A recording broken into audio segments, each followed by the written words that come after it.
واعبدوا الله ولا تشركوا به شيئا وبالوالدين إحسانا. بسم الله. السلام عليكم ورحمة الله وبركاته.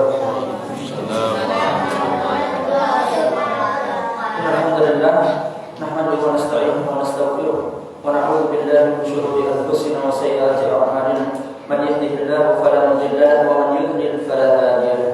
أشهد أن لا إله إلا الله وحده لا شريك له وأشهد أن محمدا عبده ورسوله. يا أيها الذين آمنوا اتقوا الله حق تقاته ولا تموتن إلا وأنتم مسلمون. يا أيها الناس اتقوا ربكم الذي خلقكم من نفس واحدة وخلق منها زوجها وبث منهما رجالا كثيرا ونساء واتقوا الله الذي تساءلون به والأرحام إن الله كان عليكم رقيبا. يا أيها الذين آمنوا اتقوا الله وقولوا قولا سديدا يصلح لكم أعمالكم ويغفر لكم ذنوبكم ومن يطع الله ورسوله فقد فاز فوزا عظيما. أما بعد فإن أصدق الحديث كتاب الله وخير الهدي هدي محمد صلى الله عليه وسلم وشر الأمور محدثاتها فإن كل محدثة في الدين بدعة وكل بدعة ضلالة وكل ضلالة في النار. Jemaah kaum muslimin azza wa iyyakum, kita kembali dipertemukan oleh Allah Subhanahu wa taala di salah satu rumah dari rumah-rumah Allah Subhanahu wa taala yang mudah-mudahan dengan duduknya kita pada kesempatan ini kita bisa mendapat keutamaan yang Nabi sallallahu alaihi wasallam janjikan, turun rahmat di tengah kita, kemudian para malaikat menaungi kita, kemudian sakinah, ketenangan turun di tengah-tengah kita, dan Allah Subhanahu wa taala menyebut nama-nama orang-orang yang hadir di majelis ilmu di hadapan para penduduk langit. Jemaah kaum muslimin azani Allah wa iyyakum, kita masih di bab ke-24 dari kitab Tauhid, Fathul Majid Syarh Kitab Tauhid, bab ma jaa fi sihri. Pada pertemuan yang lalu kita sudah baca dalil-dalil dari bab ini. Insyaallah pertemuan yang akan datang kita akan pindah ke bab yang berikutnya. Jadi bab berikutnya itu menjelaskan tentang jenis-jenis sihir. Jenis-jenis sihir juga, tapi dari perspektif Syekh Muhammad bin Abdul Wahhab, yaitu nanti dijelaskan ada sabda Nabi sallallahu alaihi wasallam yang makai kata sihir tapi tidak kufur. Karena bab yang kita bahas kali ini membahas tentang sihir yang sihirnya itu sihir kufur. Jadi jangan sampai setelah ngaji bab ini keluar pokoknya semua jenis sihir kufur. Ada contoh sabda Nabi sallallahu alaihi wasallam yang beliau singgung tentang sihir tapi bukan bagian dari kekufuran. Nabi sallallahu alaihi wasallam bersabda, "Inna minal bayani lasihran." Sesungguhnya di antara penjelasan itu ada yang bisa menyihir. Apa di situ? Maksudnya retorika, kata-kata yang indah, kalimat-kalimat yang bagus, intonasi yang baik, penyampaian yang luar biasa, itu bisa menyihir audiens, para penonton. Nah, itu termasuk jenis sihir yang keluar dari bab ini. Nah, bab ini yang kita bahas sihir-sihir yang pada 5 pertemuan yang lalu. Mudah-mudahan sudah ada gambaran umum lah tentang pembahasan kita, yaitu mengenai sihir ini. Dan seperti janji kami pada pertemuan yang lalu, kita akan bahas tentang al-wiqayah. Wiqayah itu membentengi diri. Al-wiqayatu minas sihri, perlindungan, benteng diri dari bahaya sihir. Nanti ada setelahnya al-ilaj. Ilaj itu penanganan, pengobatan. Kalau al-wiqayah buat orang-orang yang belum kena sihir, sedia payung sebelum hujan. Kalau al-ilaj itu pengobatan buat orang-orang yang sudah kena sihir. Kayak antum ya. Nanti habis isya kita praktek. Mau live enggak? Tapi dari belakang aja ya, enggak usah close up wajahnya. Nanti sekalian biar teman-teman di rumah bisa belajar, biar nggak perlu nyari-nyari ustadz tolong ruqyah. Nanti tolong sediakan es batu yang besar. Setelah isya nanti tolong belikan es batu yang besar. Al-wiqayatu minas sihri, benteng atau perlindungan dari sihir.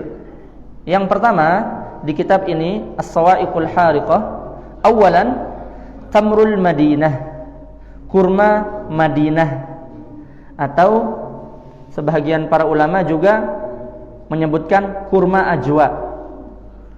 Kurma Madinah ini maksudnya adalah kurma ajwa. Kalau nggak ada kurma ajwa gimana?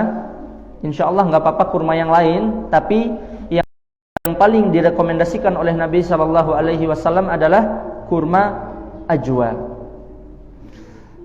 Nabi Sallallahu Alaihi Wasallam bersabda tentang keutamaan kurma ajwa. Qala Rasulullah Sallallahu Alaihi Wasallam, man tasabbaha bisab'i tamaratil ajwa lam yadurruhu dhalikal yawma summun wala sihrun. Keutamaan yang luar biasa. Barang siapa yang memulai pagi hari, bola maru, lu'u sama sidi, memulai pagi harinya dengan 7 butir kurma ajwa, maka hari itu tidak bisa membahayakannya racun ataupun sihir. Kalau mau sehat, mantap, enggak khawatir dengan sihir, silahkan memulai pagi hari Anda dengan 7 butir kurma ajwa. Kalau di Indonesia lumayan mahal, tapi 7 butir berapa sih jamaah? Daripada nanti antum sudah sakit parah baru nyari-nyari kurma ajwa. Sebahagian teman-teman begitu, ketika masih sehat-sehat enggak mau konsumsi herbal. Ketika mulai sakit-sakitan baru mulai konsumsi herbal. Pas nggak sembuh, herbalnya disalahin. Padahal kata Nabi Shallallahu Alaihi Wasallam apa? Barang siapa yang konsumsi 7 butir kurma ajwa setiap paginya, maka sihir ataupun racun tidak bisa membahayakannya. Jadi yang ada dari ajaran Nabi Shallallahu Alaihi Wasallam adalah sedia payung sebelum hujan, sebelum sakit. Badan kita dibiasakan dengan herbal-herbal, dengan makanan-makanan yang direkomendasikan oleh Nabi Sallallahu Alaihi Wasallam. Emang salah Ustadz dikonsumsi pas sakit? Enggak salah, cuman ya kurang mantap saja. Lebih mantap lagi antum sudah biasakan mengonsumsi itu, bahkan antum sebelum terkena sihir.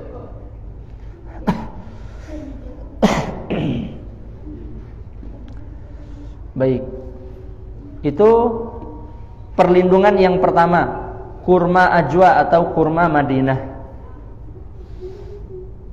Kita langsung saja yang kedua, tsaniyan al-adhkaru wa ta'awudzat asy-syar'iyyah. Perlindungan yang kedua adalah zikir-zikir dan doa-doa perlindungan yang syar'i. Emang ada doa-doa perlindungan yang tidak syar'i? Ada. Pakai bahasa bima, bahasa-bahasa aneh, kemudian diyakini punya keutamaan-keutamaan tertentu, biasanya ditutup pakai baraka la ilaha illallah, baraka Muhammadur Rasulullah. Ada dalilnya enggak? Enggak ada. Antum sibuk dengan zikir-zikir inovasi dari orang, antum akan terhalang dari zikir-zikir yang diajarin sama Nabi sallallahu alaihi wasallam. Seperti saya pernah cerita, saya punya murid pagi sama sore itu dia diwajibkan sama emaknya zikir hu Allah Allah Allah Allah.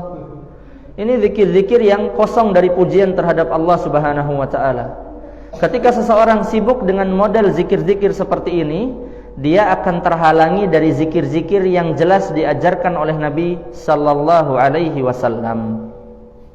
Di antara zikir-zikir dan doa-doa perlindungan yang ada dalilnya yang jelas, yang pertama ayatul kursi, Allahu la ilaha illa huwal hayyul qayyum, dan seterusnya.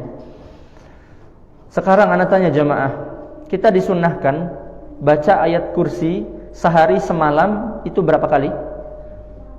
7? Ada yang pendapat lain? Yang ada dalilnya 17. Baik. Yang benar wallahu taala a'lam, kita disunnahkan untuk membaca ayatul kursi dalam sehari semalam itu sebanyak 8 kali.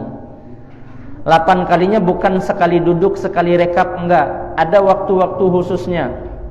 Yang pertama, dimulai dari sekali dibaca setiap habis sholat fardu, sholat wajib. Kita sholat wajibnya berapa kali sehari? 5 kali. Berarti setelah sholat subuh sekali, setelah sholat zuhur sekali, zuhur, asar, isya, maghrib, isya, pokoknya masing-masing sekali. Jadi semuanya ada 5. Itu yang ba'da sholat ayatul kursi. 1 kali itu fi adhkaris sabah, dalam zikir pagi. Jadi ayat kursi setelah sholat subuh itu beda lagi sama ayat kursi yang kita niatkan untuk zikir pagi. Setelah subuh baca sekali, kemudian masuk waktu pagi, misalnya jam-jam 7, jam 8, atau boleh habis sholat subuh itu langsung ayat kursi lagi. Nah, ayat kursi yang ini untuk yang azkarus sabah. Berarti sudah 6. Fi azkaril masa, dalam zikir petang itu sekali. Jadi setelah sholat asar dibaca sekali, habis itu baca sekali lagi untuk zikir petangnya. Berarti sudah berapa? Sudah 7. Sekali laginya qablan naum, sebelum tidur. Sebelum tidur kita disunnahkan untuk membaca ayatul kursi. Maka total minimal seorang muslim dalam sehari semalam membaca ayatul kursi itu sebanyak 8 kali. Wallahu ta'ala a'lam. Ayat yang lainnya yang Nabi SAW khususkan untuk doa-doa perlindungan yaitu akhiru suratil Baqarah, ujung atau akhir dari surah Al-Baqarah. Dan itu 2 ayat terakhir, dimulai dari amanar rasulu bima unzila ilaihi mir rabbih, dan seterusnya sampai akhir surat Al-Baqarah. Keutamaannya apa? Nabi SAW bersabda, man qara'a bil ayataini min akhir suratil Baqarah kafatahu. Barang siapa yang membaca 2 ayat terakhir dari surah Al-Baqarah, maka 2 ayat ini mencukupinya. Wa qala al-ma'na wallahu a'lam kafatahu min kulli su'in. Jadi para ulama menjelaskan maksud kalimat kafatahu, 2 ayat ini sudah cukup baginya, artinya sudah cukup untuk melindunginya dari segala keburukan. Kemudian di antara zikir-zikir perlindungan dari sihir, benteng dari sihir adalah Al-Ikhlas wal Mu'awwidhatan. Surah Al-Ikhlas dan Mu'awwidhatan. Mu'awwidhatan itu apa? Surah Al-Falaq dan surah An-Nas. Kalau di Indonesia sering disingkat dengan kalimat 3 kul. Qul huwallahu ahad, qul a'udzu birabbil falaq, qul a'udzu birabbin nas. 3 surah ini kita sudah pernah bahas jamaah. Dalam sehari semalam kita disunahkan membacanya berapa kali? 3 surah ini.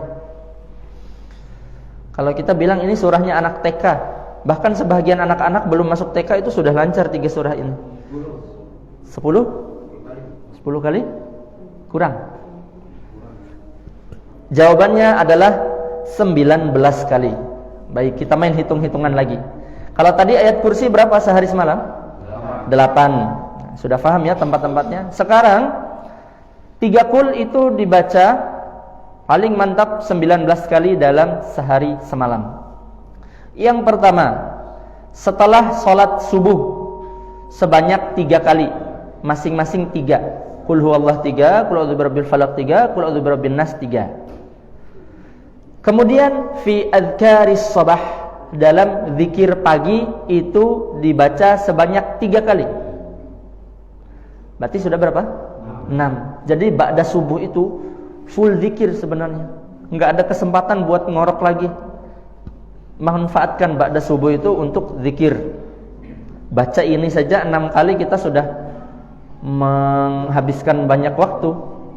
Sudah 6. Kemudian setelah sholat zuhur itu dibaca sekali, masing-masing sekali, Al-Ikhlas, Al-Falaq, An-Nas.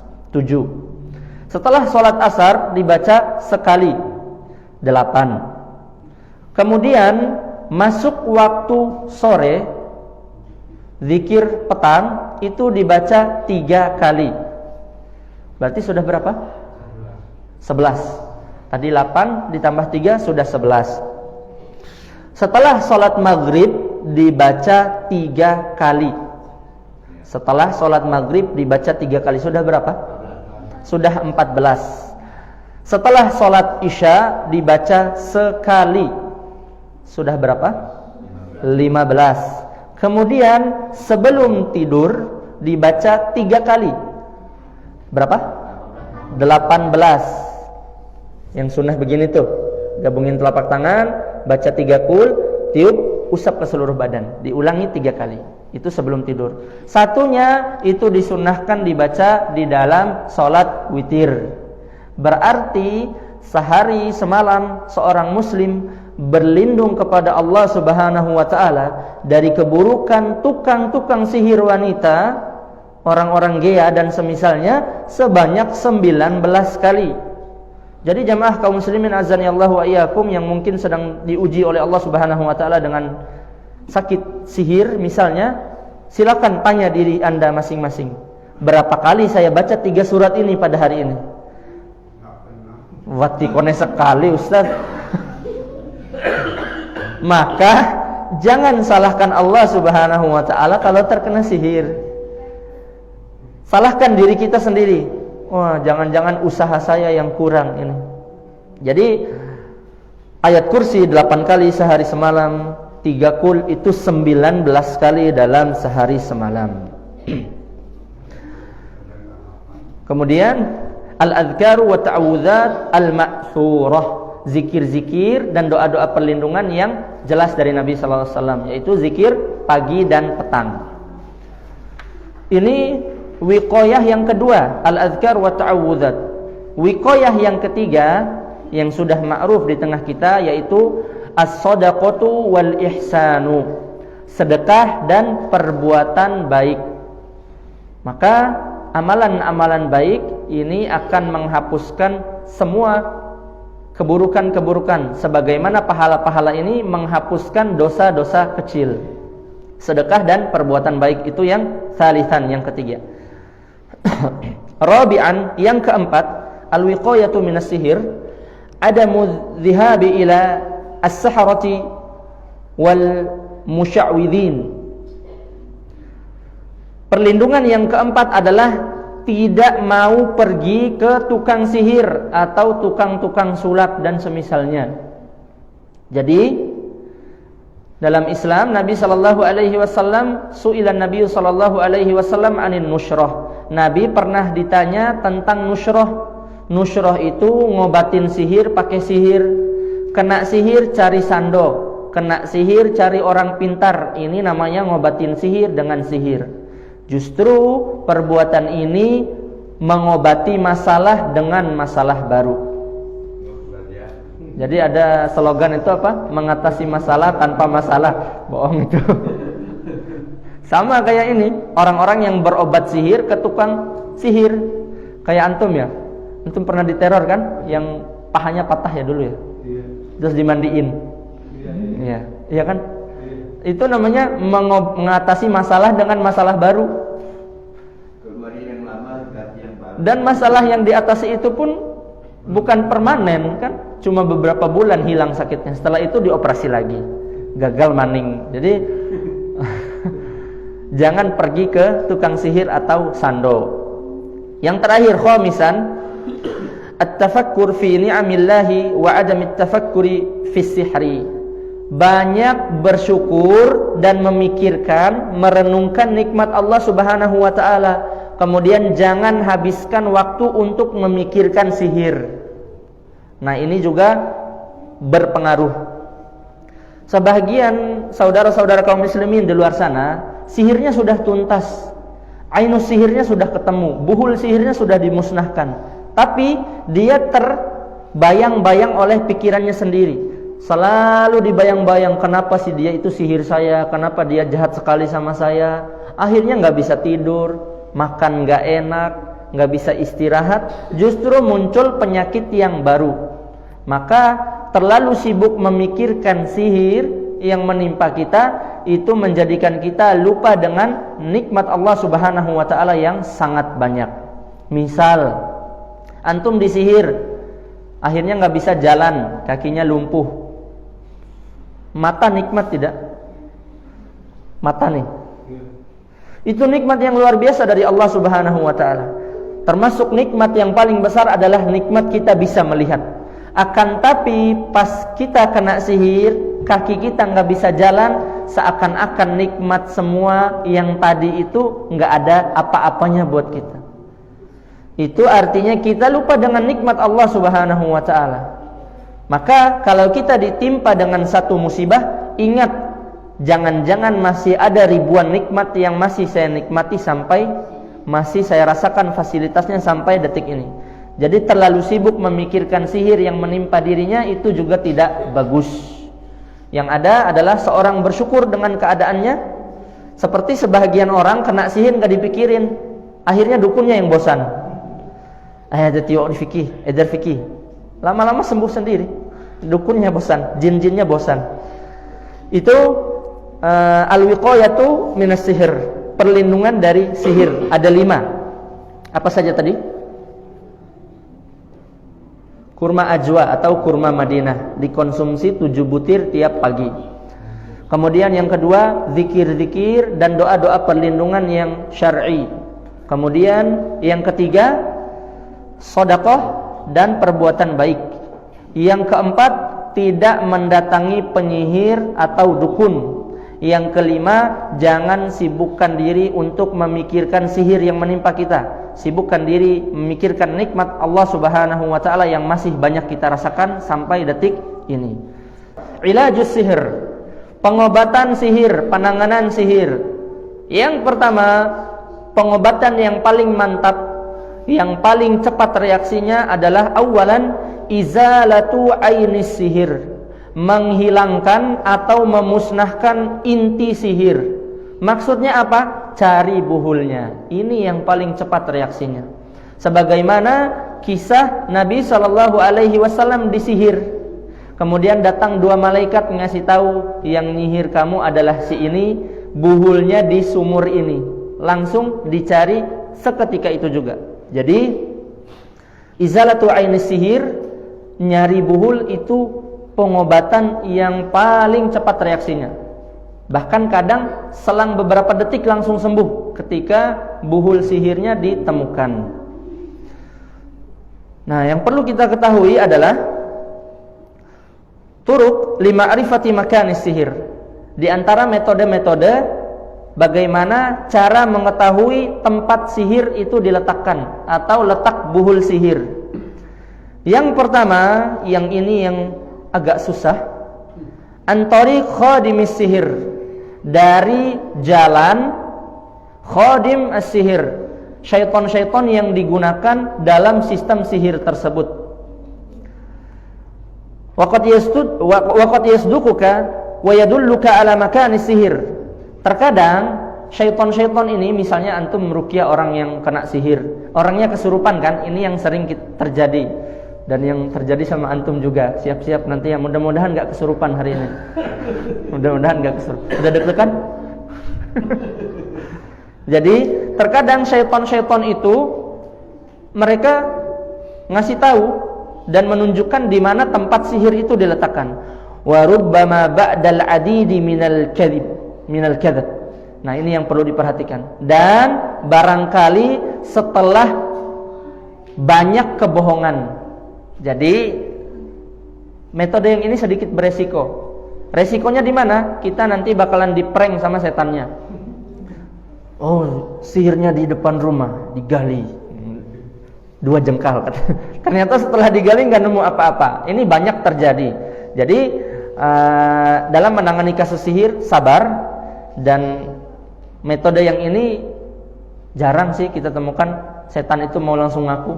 Biasanya setelah udah tersiksa banget, sudah nggak betah banget, atau memang dia benar-benar dapat hidayah mau menerima Islam. Terkadang dia ngasih tahu tempatnya, tapi ingat setelah banyak kedustaan dia sebelumnya. Jadi omongan syaitan nggak boleh langsung dipercaya. Makanya sebahagian para ulama berpendapat tidak boleh berdialog dengan orang yang kesurupan, karena orang yang kesurupan itu dikuasai oleh syaitan. Namun kami lebih condong ke pendapat bolehnya dialog dengan bangsa jin ini ketika ada hajah dan kita yang mengarahkan dialog tersebut, bukan kita yang diarahin sama dia. Yang ngirim ini adalah si ini. Akhirnya langsung dipercaya. Karena di kampung saya ada perang keluarga. Setelah percaya omongan orang kesurupan, hati-hati. Dituduh yang sihir kamu si ini. Hati-hati.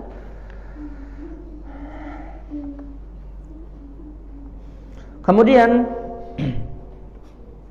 mana nih? Ini subbabnya ya. Nah, yang ini, badlul juhdi lima'rifati maudhi'is sihir.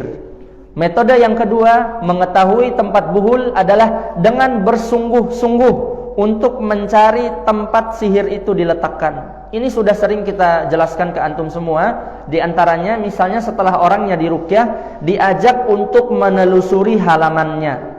Kalau enggak halaman depan, belakang. Kalau enggak itu pagar-pagar kiri dan kanan. Ditelusuri, diajak jalan keliling, kemudian dirasakan di mana tempat ngefly-nya atau di mana ngerasa sakitnya itu makin parah, maka disitulah kemungkinan besar letak sihir itu diletakkan. Kemudian selanjutnya ad-du'a'u an ta'rifa makanahu birru'ya. Berdoa kepada Allah Subhanahu wa taala agar Allah ngasih tahu tempat sihirnya melalui mimpi. Jadi dalam Islam mimpi orang soleh itu bisa dipercaya.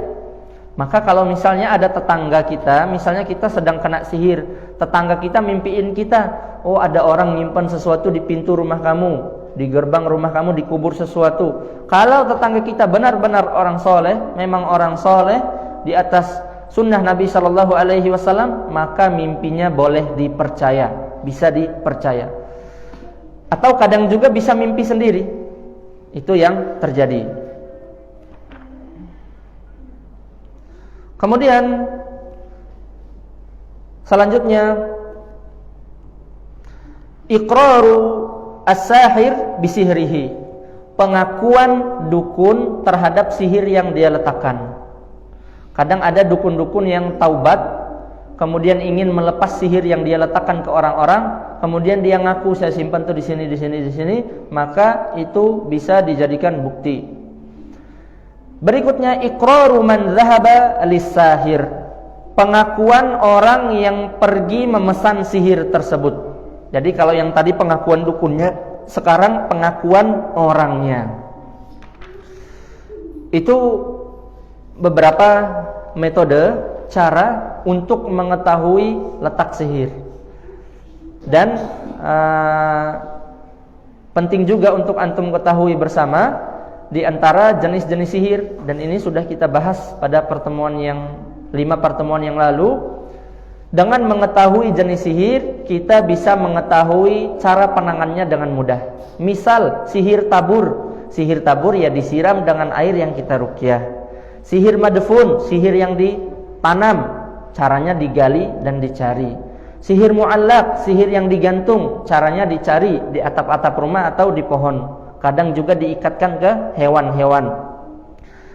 Jadi dengan mengetahui jenis sihir itu gampang kita mencari buhulnya.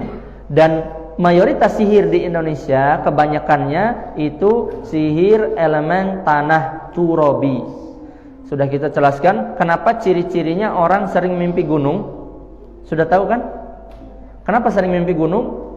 Karena dukunnya ritualnya di gunung, ambil tanah gunung, ditangkap jin-jin yang ada di gunung. Dikasih sesajen-sesajen, sembahan-sembahan, darah untuk melakukan tugas itu. Jinnya sudah sekian lama di badan orang itu, kangen rumahnya. Saya kangen gunung. Akhirnya gunungnya kebawa mimpi di orang yang dia rasuki tersebut. Makanya paling sering kita temukan sihir turabi, sihir tanah itu orangnya mimpi naik gunung, mendaki gunung. Atau mimpi kuburan.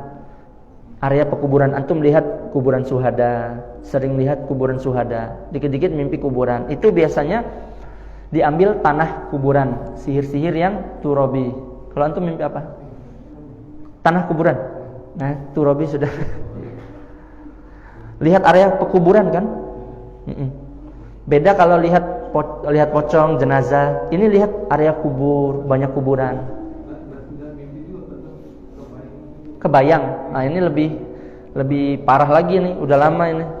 Sampai kebayang ketika sadar. Ini pengakuan beliau sering ngebayangin area kuburan. Itu jin-jinnya yang kangen sama rumahnya biasanya. Wallahu taala a'lam.